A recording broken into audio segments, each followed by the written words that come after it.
ഈശംസിയാക്കിയ സ്തുതിയായിരിക്കട്ടെ. ഇന്ന് ദിവസം നമ്മൾ ചിന്തിക്കുന്ന തിരുവചന ഭാഗം വിശുദ്ധ പൗലോസ്ലീഹ എഫെസോസിലെ സഭയ്ക്ക് എഴുതിയ ലേഖനം 6-ാം അധ്യായം 18 മുതൽ 20 വരെയുള്ള തിരുവചനങ്ങൾ. നിരന്തരം പ്രാർത്ഥിക്കുവിൻ. നിങ്ങൾ അപേക്ഷകളോടും യാചനകളോടും കൂടെ എല്ലാ സമയവും ആത്മാവിൽ പ്രാർത്ഥനാനിരതരായിരിക്കുവിൻ. അവിശ്രാന്തം ഉണർന്നിരുന്ന എല്ലാ വിശുദ്ധർക്കും വേണ്ടി പ്രാർത്ഥിക്കുവിൻ. ഞാൻ വായ് തുറക്കുമ്പോൾ എനിക്ക് വചനം ലഭിക്കാനും സുവിശേഷത്തിൻ്റെ രഹസ്യം ധൈര്യപൂർവ്വം പ്രഘോഷിക്കാനും നിങ്ങൾ എനിക്ക് വേണ്ടി പ്രാർത്ഥിക്കുവിൻ. സുവിശേഷ രഹസ്യത്തിൻ്റെ ബന്ധനസ്ഥനായ സ്ഥാനപതിയാണല്ലോ ഞാൻ. എൻ്റെ കടമയ്ക്കൊത്ത വിധം ധീരതയോടെ പ്രസംഗിക്കാൻ വേണ്ടി നിങ്ങൾ പ്രാർത്ഥിക്കണം. Praise the Lord. അപ്പം കടമയ്ക്കൊത്ത വിധം ധീരതയോടെ, യേശു ഏകരക്ഷകനാണെന്ന് പറയണമെങ്കിൽ നമ്മൾ അതുപോലെ ധീരതയുണ്ടായിരിക്കണം. ആ ഒരു അവസ്ഥയിൽ കർത്താവിനെ രക്ഷകനും നാഥനുമായ മറ്റുള്ളവർക്ക് കൊടുക്കുക, അതിനാണ് ഞാനും നിങ്ങളും വിളിക്കപ്പെട്ടിരിക്കുന്നത്. അങ്ങനെ ഒരു തിരിച്ചറിവിലേക്ക് ദൈവജനം കടന്നു വന്നാൽ അവർ സന്തോഷത്തിലും സമാധാനത്തിലും ജീവിക്കും. പരസ്പരം സ്നേഹിക്കാനാണ് ദൈവം പറഞ്ഞത്.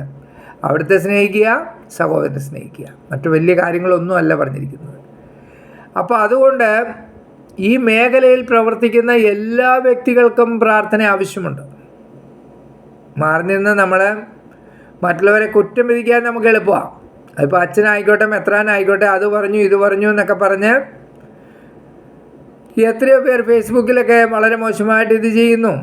അങ്ങനെ ചെയ്യുകയാണോ ഒരു ക്രിസ്ത്യാനി ഞാനും നിങ്ങളും ചെയ്യേണ്ടത്? മറ്റുള്ള മതസ്ഥരാരും ചെയ്യുന്നില്ല. അവരെ ആരെയല്ല ഞാൻ കുറ്റം വിധിക്കുന്നത്. ക്രിസ്ത്യാനികളാണ് ചെയ്യുന്നത്. അവരിത് കണ്ടിട്ട് അവരെ കുറ്റം വിധിക്കുന്നു. അവരങ്ങനെ അവരിങ്ങനെ. അതല്ല ചെയ്യേണ്ടത്. നമ്മൾ പ്രാർത്ഥിക്കണം. ഏറ്റവും കൂടുതൽ പരീക്ഷണങ്ങൾ നേരിടുന്നത് സുവിശേഷ മേഖലകളിൽ പ്രവർത്തിക്കുന്നവർക്ക്. കാരണം നമുക്ക് കർത്താവിലേക്ക് തന്നെ തിരിഞ്ഞു നോക്കാം. കർത്താവ് ദൈവവും മനുഷ്യനുമായിരുന്നു. ഈ മനുഷ്യനായ വ്യക്തി 40 ദിവസം ഉപവസിച്ച് പ്രാർത്ഥിച്ചു. പിതാവുമായിട്ട് ഒരുമിച്ചിരുന്ന് പ്രാർത്ഥിച്ച ശേഷം ഉപവാസം കഴിഞ്ഞ് പുറത്തു വരുമ്പോൾ സാത്താൻ നേരെ ഫ്രണ്ടിൽ ചെന്നേക്കുക പരീക്ഷണവുമായിട്ട്. കർത്താവ് അവനെ ഓടിച്ചു വിടുന്നുണ്ട്. അല്പകാലത്തേക്ക് കർത്താവിനെ വിട്ടുപോയെന്നാണ് പറയുന്നത്. വീണ്ടും പരീക്ഷണമായിട്ട് അവൻ പലപ്പോഴും കടന്നു ചെന്നിട്ടുണ്ട്. അപ്പം ഞാൻ പറഞ്ഞു വന്നത്, അപ്പോൾ കർത്താവിൻ്റെ അടുക്കൽ ചെല്ലാൻ മടി കാണിക്കാത്തവൻ നമ്മളെ വിട്ടിട്ട് പോവുമോ?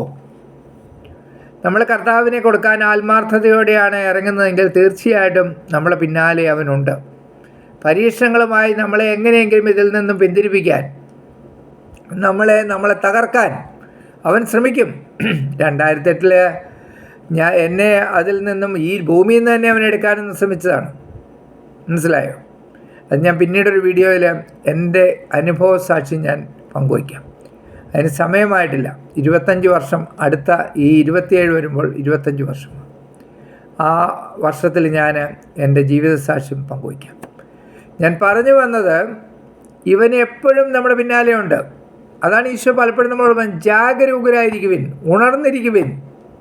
നമ്മൾ ഉണർന്നിരിക്കണം. അവൻ എപ്പോഴും ഉണർന്നായിരിക്കുന്നത്. നമുക്ക് തളർച്ചയാണ്. ശിഷ്യന്മാരെ വിട്ടിട്ട് ഗെത്സമനിൽ പ്രാർത്ഥിക്കാൻ പോകുന്ന കർത്താവ് തിരിച്ചു വരുന്നുണ്ട്. അവരോട് നിങ്ങളിപ്പോഴും ഉറങ്ങിക്കൊണ്ടിരിക്കുകയാണോ? അവർ കുറ്റം പറഞ്ഞിട്ട് കാര്യമില്ല.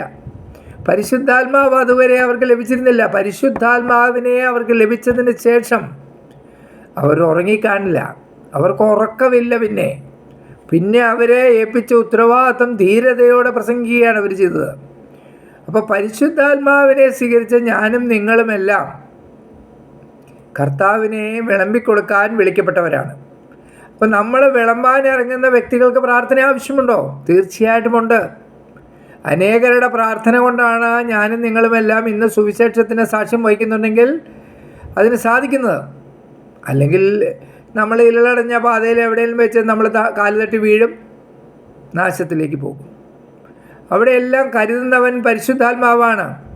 അപ്പോൾ പരിശുദ്ധാത്മാവിൻ്റെ കരങ്ങളിൽ നമ്മളെ വരമേൽപ്പിച്ച് അനേകരിരുന്ന് പ്രാർത്ഥിക്കുന്നുണ്ട്. ഈ പ്രാർത്ഥന ഞാനും നിങ്ങളും തുടരണം. സുവിശേഷ മേഖലകളിൽ പ്രവർത്തിക്കുന്നവർ, ക്രിസ്തുവിനെ അറിഞ്ഞ വ്യക്തികൾ മറ്റുള്ളവരിലേക്ക് ക്രിസ്തുവിനെ പങ്കുവച്ചു കൊടുക്കുവാൻ അധരങ്ങൾ തുറന്ന് ധൈര്യപൂർവ്വം ക്രിസ്തുവിനെ പ്രഘോഷിക്കുവാനുള്ള കൃപയ്ക്കായി പ്രാർത്ഥിക്കണം. അത് വളരെ വ്യക്തമായി നമ്മൾ ഉത്തരവാദിത്വത്തോടെ നമ്മുടെ വിളിക്കനുസരണം നമ്മൾ ചെയ്താൽ നമ്മുടെ കുടുംബം അനുഗ്രഹിക്കപ്പെടും. ഒരു സംശയവും വേണ്ട കേട്ടോ. നിങ്ങൾ ഒരു കാരണവശാലും സംശയിക്കേണ്ട. ഇങ്ങനെ പ്രാർത്ഥിക്കുന്ന കുടുംബങ്ങൾ അനുഗ്രഹിക്കപ്പെടും. നിങ്ങളുടെ കുടുംബത്തിലെ പ്രശ്നങ്ങളെല്ലാം ആർക്കറിയാം? പിതാവിനറിയാം. പിതാവ് ചെയ്തോളും. അതോർത്ത് ആകുലപ്പെടുകയോ വിഷമിക്കുകയോ ഒന്നും വേണ്ട. അത് ഏത് അവസ്ഥയിലാണെങ്കിലും അവിടെ കർത്താവിന് വഴിവെട്ടാൻ പറ്റും. ചെങ്കടലിലെ വഴിവെട്ടി മോശയെ നയിച്ചവനാണ് കർത്താവ്. ഇസ്രായേൽ ജനത്തെ രക്ഷയിലേക്ക് നയിക്കുക. ആ കർത്താവിനെയാണ് നമ്മൾ വിളിച്ചപേക്ഷിക്കുന്നത്. ധൈര്യമായിട്ടിരിക്കുക. ഈ വചനത്തിൻ്റെ ശക്തി സ്ഥിതി ശ്രവിച്ചുകൊണ്ടിരിക്കുന്ന എല്ലാ മക്കളുടെ മേലും അവരുടെ ദേശങ്ങളുടെ മേലും വ്യാപരിക്കട്ടെ എന്ന് പ്രാർത്ഥിക്കുകയാണ്. ഈശോ മിശിഹായ്ക്ക് സ്തുതിയായിരിക്കും.